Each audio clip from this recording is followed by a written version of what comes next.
Hey there. Today we will see how the government and the RBI cleaned up Indian Banks NPA problem. So first, what's an NPA? NPA stands for non-performing assets. They are basically loans given out by banks where any principal or interest payment remains overdue over 90 days. Now back to the problem. The amount of NPAs had drastically increased in Indian banks. This problem goes back to mid 2000s when credit growth was booming. Then in 2008, global financial crisis hit us, which stagnated the growth of the economy. As a result, the repayment capacity of the debtors declined and they could not make payment towards their loans, and this led to an increase in NPAs for Indian banks. What's more, this problem was compounded because of a practice called evergreening. What this means is that the bank gives out an additional loan to a borrower who is unable to pay the existing loan.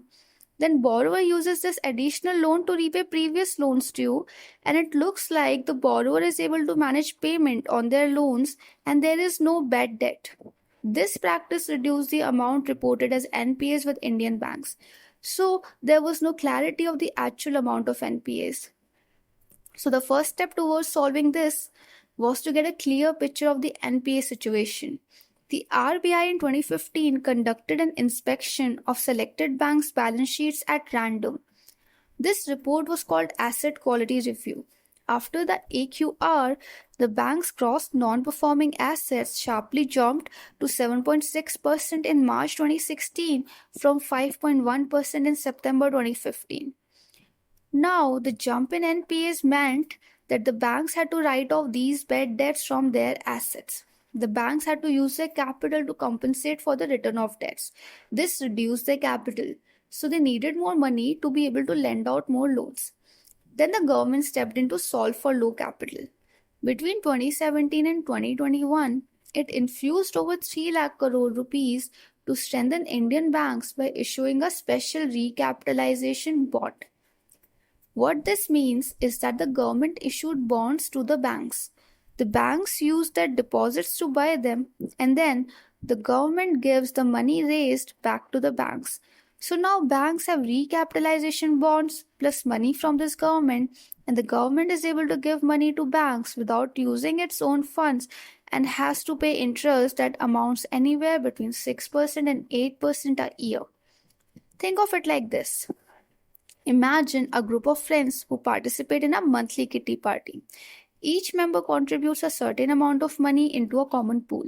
Then, during each monthly gathering, one member gets to take the entire pool of money as their share.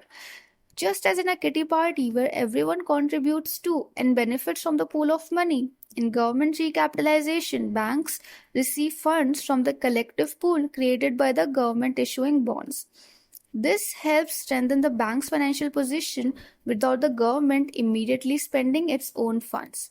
Now, after providing capital to the banks, we still had to deal with all the bad debt. So in 2021, the government created a bad bank called National Asset Reconstruction Company Limited. The job of this bank was to take over bad loans from Indian banks and try to recover their dues. This would help in quicker resolution and better realization of bad debts. Next, the government implemented the Insolvency and Bankruptcy Code through an Act of Parliament. This law was important to clean up the huge pile of NPAs. When companies defaulted, the creditors could quickly take them to the bankruptcy court to try and sell the assets of those companies and recover dues. This expedited the insolvency proceedings to 340 days compared to 4.3 years earlier. Lastly, we do not want the same situation to happen again. So the RBI is coming up with revised norms for provision setting in banks. Currently, under provisioning norms, banks are required to set aside funds to a prescribed percentage of their bad assets on an incurred loss approach, which means they need to provide for losses that have already happened. But now RBI will soon release expected credit loss framework under which banks will have to inform the RBI of their estimated loan losses in advance before they actually happen. This will increase the provisioning requirement of banks and their profits may be impacted. but it will make sure that we don't repeat the same mistakes again.